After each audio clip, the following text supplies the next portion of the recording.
some lag, half second, a little bit more than a half second. So take that with a grain of salt. Pepper, sazon, adobo. What?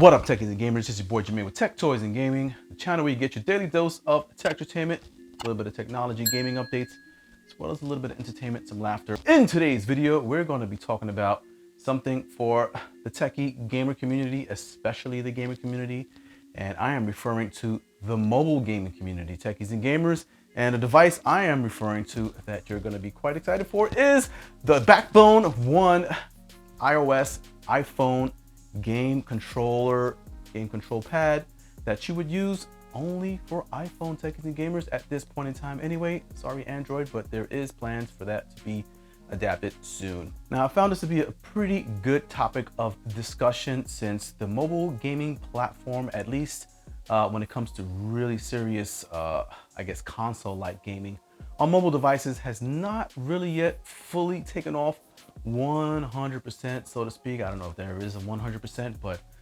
it's something that people have not quite ventured into until now, possibly, right? Because what this device does is it allows you to actually do some serious mobile gaming, cloud gaming, remote play gaming, whether you remote playing on your PS4, PS5, Xbox remote gaming, Xbox cloud gaming, through NVIDIA GeForce Now cloud gaming. This device will allow you to play remotely, over the cloud, over the internet, locally on your home network, with a very compact, sleek mobile design. Now I know what you're thinking, there are already on the market some controllers that do allow you to connect your mobile device to a pretty compact, sort of like the Kishi remote, right? Kishi controller. But this one brings in a little bit more flair, taste, and more gamepad style gaming, in that it incorporates not just a nice hardware component to it, which we'll talk about in a second, but also the software. The software that comes with the Backbone is a game changer, techies and gamers, and the way it ports games over to your device, your mobile device, is kind of second to none right now. So let's just go through the steps of why you need to have this device in your arsenal, one by one, starting with the hardware itself. Techies and gamers, let's do it. This is the sweet little device I am referring to right now, techies and gamers. This thing is kind of a beast. It actually rocks. Now, if you're like me and you have not been able to jump into the mobile gaming, at least on a serious level, simply because the controller compatibility, adaptability, the way they port games over to iOS and Android mobile devices, maybe the hardware specs have not been up to par with keeping up to the way consoles and PCs can push out these really good high graphics, high refresh rates. We're in a new day and age, techies and gamers, with phones being able to push out 60 hertz, 120 hertz refresh rates.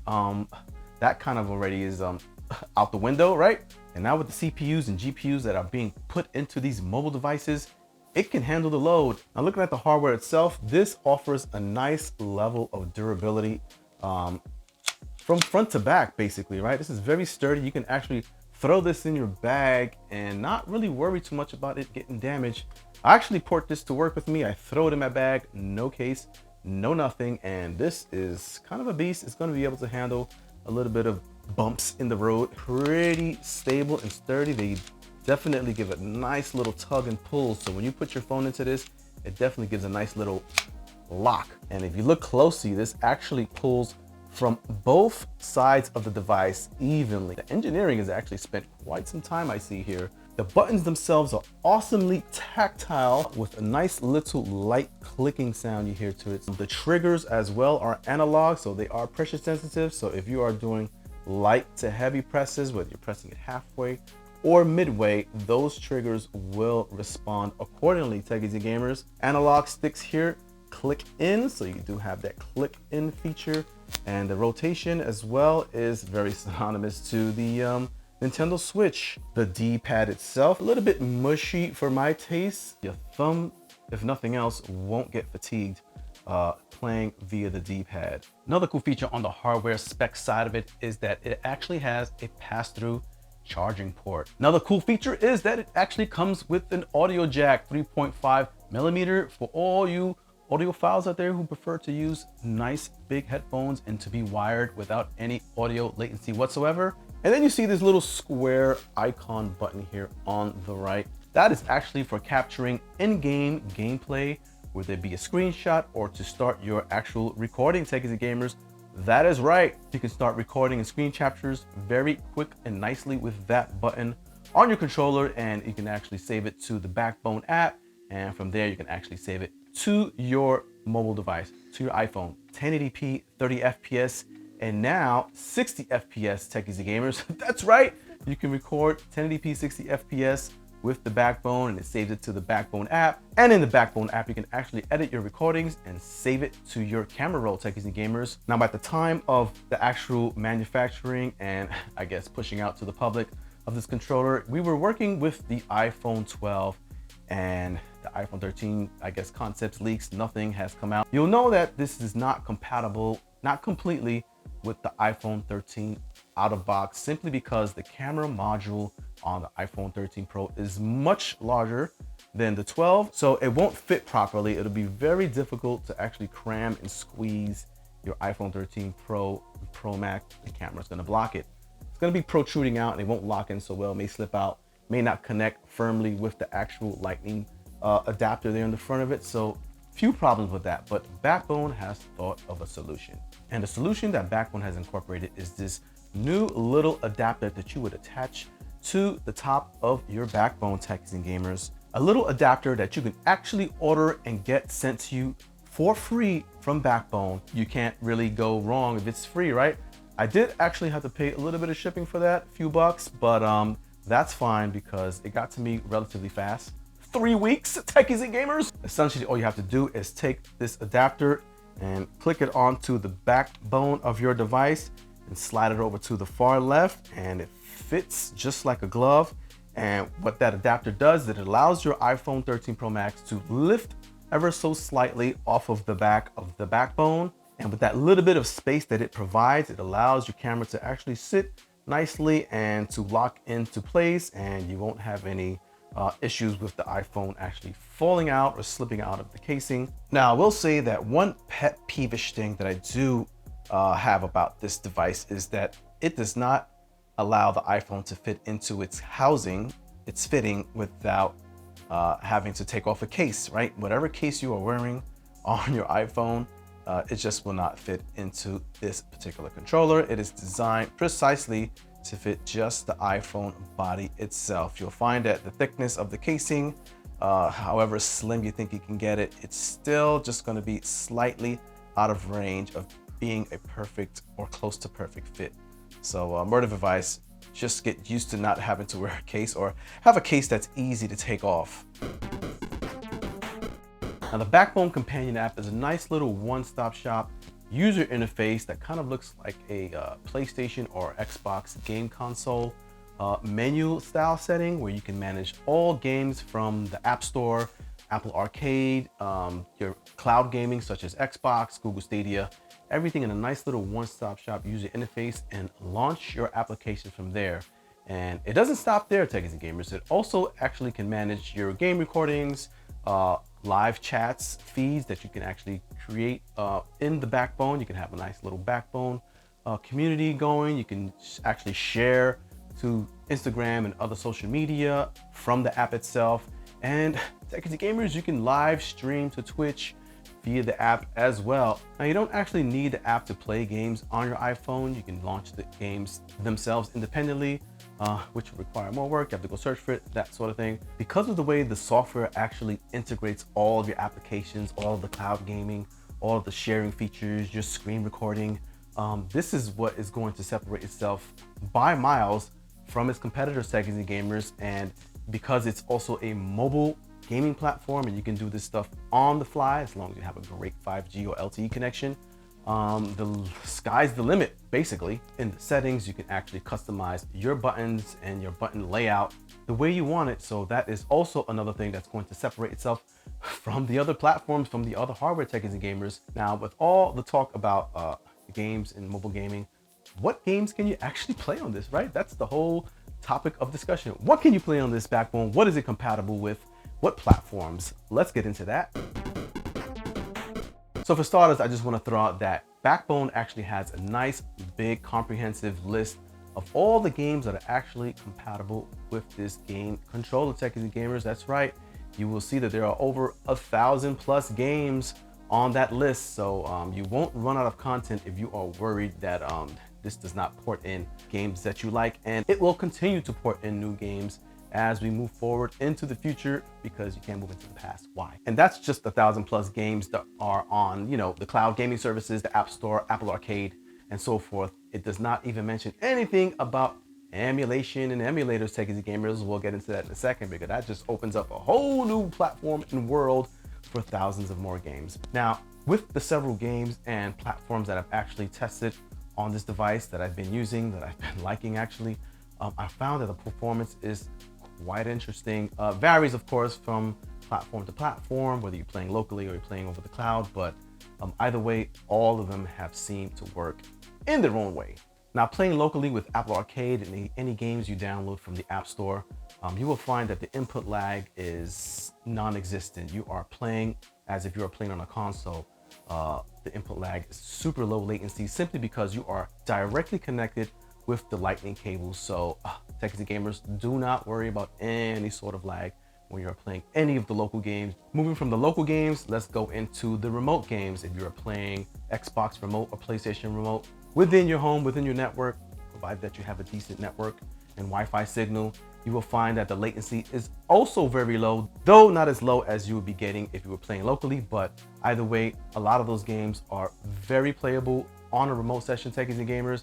I was playing Destiny 2 via Steam remote gameplay. This response time was pretty low latency. Now, I did run a speed test and I found that over Wi-Fi, I was getting a little bit over 300 megabits download speed, techies and gamers, which is more than enough. You probably can just get 100 to 90 and you will still be able to get a nice streaming gameplay. But I like to have that overkill because I like to compensate for dips in network connections. Someone else starts using some bandwidth, things like that. And if you dip down to 100, you're still good to play, techies and gamers. So, but if you're running like 20 and 15, make sure you have nothing else on Wi-Fi taking any of that bandwidth, because you will suffer.